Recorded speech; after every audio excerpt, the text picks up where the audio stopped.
नमस्कार मित्रांनो, मराठी भयकथा चॅनलमध्ये तुमचं स्वागत आहे. आपल्यापैकी प्रत्येकाच्या आयुष्यात असे काही अनुभव येतात जे आपल्याला आतून हादरवून टाकतात. काही गोष्टी केवळ ऐकून विश्वास बसत नाही, तर त्या अनुभवाव्या लागतात. आज मी तुम्हाला एका अशाच सत्य घटनेबद्दल सांगणार आहे, जी 14 वर्षापूर्वी माझ्यासोबत घडली होती आणि आजही ती आठवली तरी माझ्या अंगावर अक्षरशः शहारे उभे राहतात. ही केवळ एक कथा नाही, तर एका भयान रात्रीचा, एका निर्जन रस्त्याचा आणि काही अतृप्त आत्म्यांचा थरारक अनुभव आहे.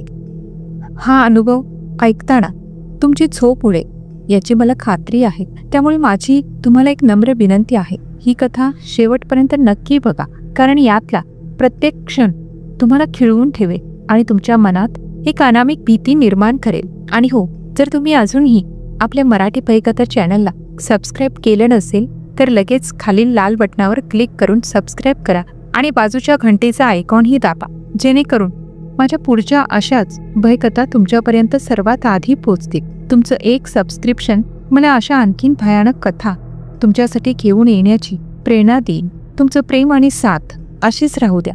ही कथा तुम्हाला कशी वाटते हे मला कमेंट करून नक्की सांगा. मला हे जाणून घ्यायला नक्कीच आवडेल की तुम्ही कोण आहात आणि ही भयावह कथा कोणत्या शहरात पाहत आहात.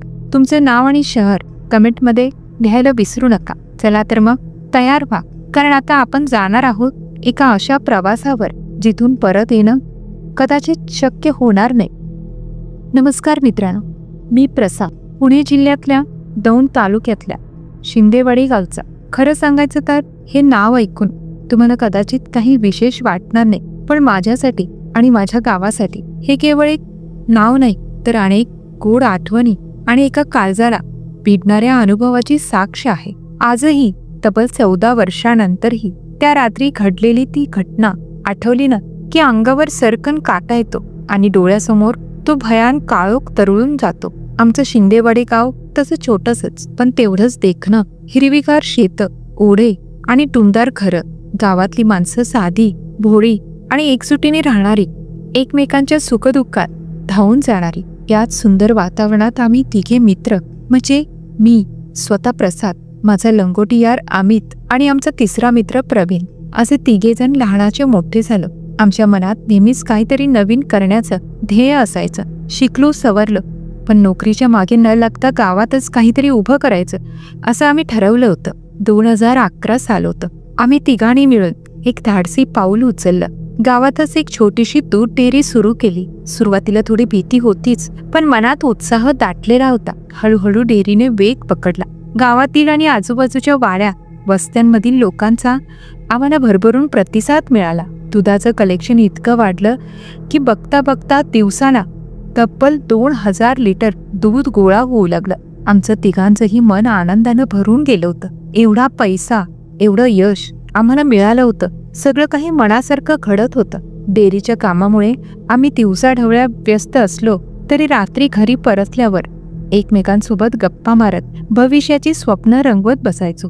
जणू काही नियती आमच्यासाठी एक सुंदर भविष्यच लिहित होती. पण म्हणतात ना, जास्त आनंद कधी कधी कोणाची तरी नजर लागते.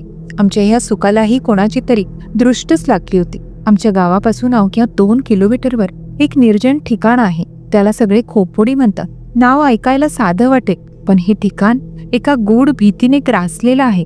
तिथे रहदारी फारशी नसते, तरीही अपघाताचं प्रमाण भयानक आहे.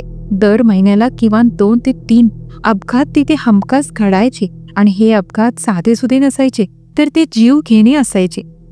कित्येकाने आपले प्राण गमावले होते त्या रस्त्यावर. हे अपघात इतके का होतात याचा कुणालाही थांगपत्ता लागत नव्हता. तो एक न सुटलेला प्रश्नच होता. लोक त्या रस्त्यावरून जाताना आजही धास्तावतात, कारण त्या रस्त्याला एक अनामिक शाप असल्यासारखंच वाटतं. आमच्या डेअरीचं दूध दररोज रात्री आमच्या गावापासून सुमारे 7 किलोमीटर अंतरावर असलेल्या दापोडीला जात असे. गैरसमज करून घेऊ नका, ही पुण्यातील दापोडी नाही, तर आमच्या गावाजवळील दुसरी दापोडी. दापोडीला दूध पोहोचवण्यासाठी आम्हाला त्याच भयान खोपोडीच्या रस्त्यावरून जावं लागत असे. तसं पाहिलं तर तो रस्ता जवळचा होता, म्हणून आम्ही तोच वापरत होतो. पण हे सर्व इतकं साधं नव्हतं, कारण लवकरच आम्हाला त्या रस्त्यामागचं भीषण सत्य अनुभवायला मिळालं. तुम्हाला काय वाटतं? त्या रहस्यमय खोपोडीच्या रस्त्याने आमच्या आनंदी आयुष्यात नक्की कोणतं नवं संकट उभं केलं असेल. आमची डेअरी व्यवस्थित सुरू होती. दुधाचं कलेक्शन वाढलं होतं आणि सगळं काही अगदी सुरळीत चाललं होतं. दापोडीला दूध देण्यासाठी आम्ही एक छोटा हत्ती ठरवला होता. त्याचा ड्रायव्हर खूप अनुभवी होता आणि रोज न चुकता तो काम करत असे. पण एक दिवस अचानक त्याने फोन करून सांगितलं की त्याची तब्येत बिघडली आहे आणि त्याला येता येणार नाही. आमच्यासाठी ही एक मोठी अडचण होती, कारण दूध वेळेवर दापोडीला पोहोचवणं खूप गरजेचं होतं. लगेच दुसरा ड्रायव्हर शोधणं शक्यच नव्हतं. म्हणून आम्ही एका ओळखीच्या ड्रायव्हरला तात्पुरतं काम पाहण्यासाठी विनंती केली. तो तयार झाला, पण त्याला दापोडीचा रस्ता फारसा माहीत नव्हता. त्यामुळे मी आणि माझा मित्र अमित आम्ही ठरवलं की आम्ही त्याच्यासोबत जाऊ. मी माझ्या 2 व्हीलरवर पुढे असे आणि त्याला रस्ता दाखवत नेत राहीन, तर तो छोटा हत्ती घेऊन आमच्या मागे येईल. प्रवीणला दुसरं महत्वाचं काम असल्याने तो येऊ शकला नव्हता. ती अमावस्येची रात्र होती. काळोख इतका होता की जणू काही त्याने छातीच भेदून टाकली होती. प्रकाशाचा एकही कवड असा दिसत नव्हता. आकाशात चंद्र नव्हता आणि तारेही ढगांमागे लपले होते. रस्त्याच्या दुतर्फा असलेली झाडं काळोखात अधिकच भीषण दिसत होती. रात्रीचे साधारण 8 वाजले असतील. आम्ही तिघेही म्हणजे मी, अमित आणि ड्रायव्हर आमच्या डेअरीतून निघालो. 2 व्हीलरवर मी आणि अमित होतो आणि आमच्या मागे ड्रायव्हर छोटा हत्ती चालवत होता. आमच्या मनात कोणतीही भीती नव्हती, कारण ही आमची नेहमीचीच वाट होती. साधारण अर्धा तासात म्हणजेच रात्री 8:30च्या सुमारास आम्ही दापोडीला पोचलो. तिथे दूध दिल्यानंतर आम्हाला पेमेंट मिळणार होतं. पेमेंटसाठी थोडा वेळ लागणार होता, त्यामुळे आम्हाला तिथे थांबावं लागलं. आम्ही तिघेही एका कट्ट्यावर बसून गप्पा मारत होतो. अमितने काहीतरी विनोद केला आणि आम्ही हसलो. ड्रायव्हरही शांतपणे आमच्या गप्पा ऐकत होता. घड्याळाचे काटे सरकत होते. रात्रीचे 11:30 कधी वाजले ते कळलंच नाही. अखेर पेमेंट मिळालं आणि आम्ही परतीच्या प्रवासाला निघालो. रात्रीचे 12:05 झाले असतील. आम्ही खोपोडीच्या त्या निर्जन रस्त्यावर पोचलो आणि अचानक माझ्या मनात एक विचित्र अस्वस्थता जाणवू लागली. जणू काही वातावरण बदललं होतं. हवेत एक अनामे गारवा वाढला होता, जो एरवी कधी जाणवत नव्हता. माझ्या अंगावर आपोआपच शहारे येऊ लागले. मी नकळत अमितकडे पाहिलं. त्याचा चेहराही थोडा गंभीर दिसतच होता. काय झालं रे, मी हळूच विचारलं, पण त्याने मी फक्त मानच हलवली. माझ्या मनात विचार आला, आज असं का होतंय? नेहमीच्याच रस्त्यावर असं का वाटतंय? आम्ही पुढे जात होतो. रस्ता पूर्णपणे निर्मनुष्य होता. डावीकडे आणि उजवीकडे घनदाट झाडी होती. रस्त्याच्या मधोमध आमची 2 व्हीलर आणि आमच्या मागे छोटा हत्ती हळूहळू पुढे सरकत होते. माझ्या डोळ्यासमोर अजूनही ते दृश्य स्पष्ट आहे. काही कळायच्या आतच गाडीच्या समोर दूरवर आम्हाला 2 अस्पष्ट आकृत्या दिसू लागल्या. सुरुवातीला आम्हाला वाटलं कुणीतरी प्रवासी असतील किंवा कदाचित जनावरं असतील. आम्ही त्या आकृत्यांकडे थोडं दुर्लक्षच केलं. विचार केला की जसजसं जवळ जाऊ तसतसं स्पष्ट दिसेल. पण आम्ही जसजसं त्या आकृत्यांच्या जवळ गेलो तसतसं माझं हृदय जोरजोरात धडधडू लागलं. माझ्या मागे बसलेल्या अमितने अचानक माझ्या खांद्यावर इतक्या जोरात हात दाबला की मला प्रचंड वेदना झाल्या. पण त्या वेदनांपेक्षा जास्त धक्का मला तो खांदा दाबल्याने बसला. कारण आता मला खात्री पटली होती की हे काही स्वप्न नाही, तर प्रत्यक्षात काहीतरी भयानक घडत आहे. माझ्या खांद्यावर अमितचा तो दाबलेला हात आणि समोर दिसणारं ते अनाकलनीय दृश्य नक्की काय होतं ते, ज्यामुळे आमच्या दोघांच्याही काळजाचा ठोका चुकला होता. अमितने माझा खांदा इतक्या जोरात दाबला होता की क्षणभर मला वाटलं तो मला काहीतरी सांगायचा प्रयत्न करतोय. पण त्याचा चेहरा पाहिल्यावर मला समजलं त्यालाही तेच दिसलं होतं जे मला दिसत होतं. आणि ते पाहून आमच्या अंगाचा थरकाप उडाला. रस्त्याच्या मधोमध जिथे काही वेळापूर्वी आम्हाला फक्त अस्पष्ट आकृत्या दिसत होत्या, तिथे आता 2 मानवी आकृत्या स्पष्ट दिसत होत्या. एक पुरुष तर दुसरी स्त्री होती. पण त्यांची अवस्था पाहून आमच्या तोंडचं पाणीच पळालं. त्यांना कमरेखालचा भाग नव्हता. अक्षरशः कमरेपासून खालचा भाग पूर्णपणे गायब होता. ते धडापासूनच रस्त्यावर सरपटत होते आणि सगळ्यात भीतीदायक म्हणजे ते दोघंही मोठ्याने हसत होते. ते हसणं इतकं भयावह होतं की ते थेट आमच्या काळजाला भिडलं. त्या रात्रीच्या भयान शांततेत त्यांच्या हसण्याचा तो आवाज दूरवर घुमत होता. जणू काही ते आमची चेष्टा करत होते. ते कमरेखालचा भाग नसलेले दोघेजण रस्त्यावर डावीकडून उजवीकडे तर उजवीकडून डावीकडे अत्यंत जलद गतीने सरपटत होते. जणू काही त्यांना आम्हाला रस्त्यात अडवायचंच होतं. त्यांचे डोळे पूर्णपणे पांढरे फटक होते आणि त्यांच्या चेहऱ्यावरचे भाव पाहून आम्हाला त्यांची मानवी ओळख पूर्णपणे पुसली गेल्याचं जाणवलं. माझ्या अंगातून कामाच्या धारा व्हायला लागल्या. माझ्या मेंदूत विचारांचं काहूर माजलं होतं. हे काय आहे? आपण नक्की काय पाहतोय? हे खरं आहे की मला भास होतोय? पण अमितने दाबलेल्या खांद्याने मला वास्तवतेची जाणीव करून दिली. काय करावं हे आम्हाला सुचतच नव्हतं. पायाखालची जमीन सरकल्यासारखंच वाटत होतं. श्वास घेणंही कठीण झालं होतं. डोळे मिटावेत तर ते भयानक दृश्य डोळ्यासमोर जाईना आणि डोळे उघडे ठेवावे तर ते समोर दिसतच होतं. त्याच क्षणी मी पटकन प्रसंगावधान राखलं. मागे येणाऱ्या छोट्या हत्तीचा आवाज मला अस्पष्ट ऐकू येत होता. मला कळलं की आता इथे थांबणं म्हणजे मृत्यूला आमंत्रण देण्यासारखंच आहे. मी अमितला काहीही न बोलता फक्त हाताच्या इशाऱ्यानेच गाडी मागे वळवण्याचा संकेत दिला. माझ्या मनात फक्त एकच विचार होता, इथून पळ काढायचा, कुठूनही, पण इथून दूर जायचं. मी तात्काळ गाडी वळवली. गाडी वळवताना मला त्यांच्या हसण्याचा आवाज अजूनही जवळून ऐकू येत असल्याचा भास आला. मी मागे वळून पाहिलं तर माझ्या पायाखालची जमीनच सरकली. ती 2 भयानक आकृत्या आमच्या छोट्या हत्तीला आडवी येत होती. ड्रायव्हरनेही तेच पाहिलं असावं, कारण छोटा हत्तीचा वेग अचानक वाढला आणि तो वेड्यासारखा गाडी वळवू लागला. आम्हाला काही कळायच्या आतच ड्रायव्हरने गाडी अक्षरशः रस्त्यावरून खाली उतरवली आणि दुसराच कच्चा रस्ता पकडला. तो रस्ता खूप खडबडीत होता. पूर्णपणे अंधारात आम्ही फक्त जीव वाचवण्यासाठी पळत होतो. आम्ही दोघेही 2 व्हीलरवर कसेबसे स्वतःला सावरत होतो. काळोख, खड्डे आणि ती भयानक दृश्य सारं काही मिक्स होऊन एक मोठा भीतीदायक अनुभव देत होतं. आम्हाला कळलंच नाही की आम्ही कोणत्या रस्त्याने, कसे आणि किती वेगाने डेअरीजवळ पोचलो. फक्त इतकंच आठवते की आम्ही डेअरीसमोर गाडी थांबवली. तसाच मागून छोटा हत्तीही भरधाव वेगाने आला आणि आमच्या बाजूला थांबला. ड्रायव्हर गाडीतून खाली उतरला आणि मोठमोठ्याने ओरडू लागला. त्याचा चेहरा भीतीने पांढरा फटक पडला होता आणि तो थरथर कापत होता.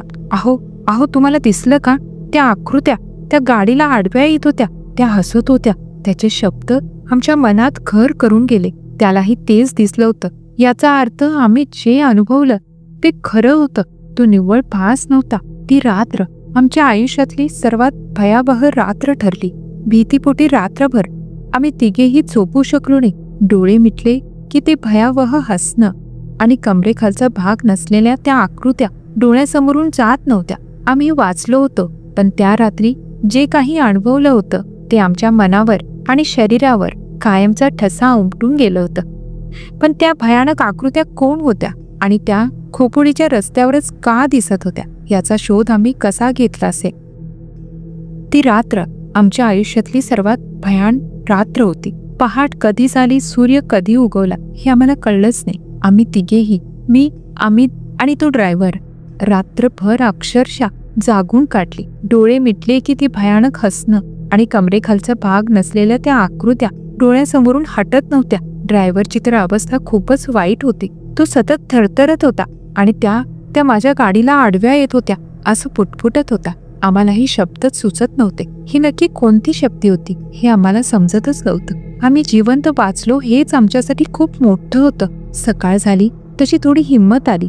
गावातील काही वडीलधारी माणसं, ज्येष्ठ मंडळी नेहमीप्रमाणे सकाळी मंदिराकडे निघाली होती. त्यांनी आम्हाला इतक्या सकाळी डेअरी बाहेर इतके घाबरलेले पाहिले आणि त्यांना शंका आली. त्यांनी आमची विचारपूस केली. सुरुवातीला काय सांगावं हेच आम्हाला कळत नव्हतं. लोक विश्वास ठेवतील की नाही याची भीती होती, पण ती भीती इतकी दाटून आली होती की आम्ही घडलेलं सगळं त्यांना सांगून टाकलं. एका क्षणासाठी त्यांच्या चेहऱ्यावर आश्चर्य उमटलं, पण लगेचच त्यांच्या चेहऱ्यावर एक गंभीर भाव आला. आमचं बोलणं ऐकून झाल्यावर गावातील एका वृद्ध काकाने शांतपणे सांगितलं, अरे पोरांनो, तुम्हाला जे दिसलं ना ते भयानक खरं आहे. साधारण 1 महिन्यापूर्वीचीच गोष्ट. खोपोडीच्या रस्त्यावर एक भीषण अपघात झाला होता. एक नवं जोडपं नुकतंच लग्न झालेलं त्याच रस्त्यावरून जात होतं. एका भरधाव ट्रकने त्यांना चिरडलं होतं. त्यांचे देह इतके छिन्न विछिन्न झाले होते की कमरेखालचा भाग पूर्णपणे तुटला होता. काकांनी पुढे सांगितलं, गावातील काही लोक तर म्हणतात की त्या दोघांना नीट अग्निसंस्कारही मिळाले नाही, त्यांच्या आत्म्यांना शांतीही मिळाली नाही, म्हणून ते त्याच रस्त्यावर अजूनही भटकतात. काकांचं बोलणं ऐकून आमच्या डोक्यात अक्षरशः प्रकाश पडला. आम्हाला दिसलेली ती भयानक भूतं तीच नवविवाहित जोडपी होती. त्यांच्या मृत्यूची ती भयानक आठवण ते आम्हाला करून देत होते. जणू काही त्यांना आमच्या समोर येऊन आपल्या दुर्दैवी मृत्यूची साक्षच द्यायची होती. अंगावर अजूनही काटा उभा राहिला. त्या क्षणापासून त्या खोपोडीच्या रस्त्याबद्दलची आमची भीती आणखीनच वाढली. ती केवळ अपघाताची भीती नव्हती, तर एक अदृश्य भयावह शक्तीची भीती होती. त्या दिवसानंतर तो ड्रायव्हर परत कधीही आमच्या डेअरीच्या कामाला आला नाही. तो म्हणाला, मी जीव वाचवून पळालो. आता परत त्या रस्त्यावर जाण्याची माझी हिंमत नाही. आम्हीही त्याला काही बोललोच नाही. त्याची भीती रास्त होती आणि आम्हीही त्या रात्रीच्या भयान अनुभवानंतर आमचा दापोडीला दूध नेण्याचा रोजचा मार्गच बदलला. आता आम्ही दुसऱ्या लांबच्या रस्त्याने जातो. पण जिथे जीव वाचतो तिथे अंतर महत्वाचं नसतं. आजही इतकी वर्ष झाली, पण खोपोडीच्या त्या रस्त्यावर अजूनही ते जोडपं बऱ्याच जणांना दिसतं. अशा चर्चा गावात ऐकायला मिळतात. रात्री अपरात्री तिथून जाणाऱ्यांना ते अनुभव येतात असं लोक सांगतात. त्यांची ती भयानक हसण्याची आणि सरपटण्याची गोष्ट आजही अनेकांच्या तोंडून ऐकल्यावर अंगावर शहारे येतात. देव त्यांच्या आत्म्यांना शांती देव, कारण त्यांचा मृत्यू जितका भीषण होता तितकाच त्यांचा आत्मा आजही त्या रस्त्यावर भटकतोय. हे सत्य खूप भयावह आहे. खरंच इतकी वर्ष झाली तरी त्या घटनेची आठवण काढताना माझा थरकाप होतो. तुम्हाला काय वाटतं? काही आत्मे खरंच अशा प्रकारे अडकून राहतात का? आणि त्यांना मुक्ती कधी मिळते? बस हीच होती ती भयान रात्र आणि त्या खोपोडीच्या रस्त्यावरचा आमचा थरकाप उडवणारा अनुभव. आयुष्यात काही गोष्टी अशा घडतात ज्या आपल्या मनात कायमच्या कोरल्या जातात. 14 वर्षापूर्वी घडलेली ही घटना आजही माझ्या आणि माझ्या मित्रांच्या स्मरणात ताजीतवानी आहे. आजही खोपोडीच्या रस्त्यावरून जाताना नकळतपणे माझ्या डोळ्यासमोर तो भयान अंधार, ते भयान हसणं आणि त्या कमरेविना सरपटणाऱ्या आकृत्या उभ्या राहतात. हा अनुभव मला आयुष्यभर लक्षात राहील आणि तुम्हालाही विचार करायला लावेल, नाही का? मित्रांनो, तुम्ही कधी अशा अदृश्य शक्तींचा किंवा अनाकलनीय अनुभवाचा सामना केला आहे का? मला कमेंट्समध्ये नक्की सांगा. जर तुम्हाला आणखी कथा ऐकायच्या असतील तर आमच्या चॅनलला सबस्क्राईब करायला विसरू नका. आता आपण त्या मित्रांकडे जाऊया ज्यांनी आमच्या मागील कथेवर कमेंट करून आम्हाला पाठिंबा दिला. तर प्रथम त्यांची नावे घेऊयात. पहिले म्हणजे अश्विनी कोथुळे नाशिकहून, सौरभ गोरे कोतुळहून, सुनील धीवर भांडूप मुंबईहून, मंगल भोईर कामोठे मुंबईहून, योगिता खलिपे सांगलीहून, विकास जाधव घाटकोपर मुंबईहून, संभाजी मेटल गारगोटीहून, हनुमंत फडतरे कोरेगाव साताऱ्याहून, प्रशांत तानाजी सटाले आसुर्डी चिपळूणहून, प्रिया देशपांडे बेळगाव कर्नाटकहून, विद्याधर कोल्हापूरहून, दिलीप नागदेवते अमरावतीहून, अतुल आंबेकर राजुराहून, यास्मिन शिकलगार साताऱ्याहून, विशाल पारवे चासहून, श्रीकांत मैस्कर हैदराबाद तेलंगणाहून, योगेश पानगे अहिल्यानगरहून, अभय तुसाने नाशिकहून, अरुण सोनावणे नाशिकहून, श्रीवेद सोबन राजापूर रत्नागिरीहून, भारत जंगम सुधागड रायगडहून. आता त्या मित्रांची नावे ज्यांनी आपल्या गावाचे नाव नाही सांगितले: धीरज येवले, अनुष्का चांचड, अनिश चव्हाण, प्रभाकर शिंदे, अमोल शिंदे, मॅक्सो 15, मनीषा रणदिवे आणि मालती तुर्भे. तर मित्रांनो, ही त्यांची नावे होती ज्यांनी आमच्या मागील कथेवर कमेंट केली आणि आम्हाला सांगितले की ते आमच्या कथा कुठून ऐकतात आणि त्यांना आमची कथा कशी आवडली. यासोबतच जर कोणाचे नाव पकडले असेल तर आम्हाला कमेंट करून सांगा. त्यांचे नाव येणाऱ्या व्हिडिओमध्ये घेतले जाईल. व्हिडिओ पाहिल्याबद्दल धन्यवाद. पुढच्या वेळी भेटूया अशाच एका नवीन रोमांचक आणि भीतीदायक कथेसह. तोपर्यंत काळजी घ्या.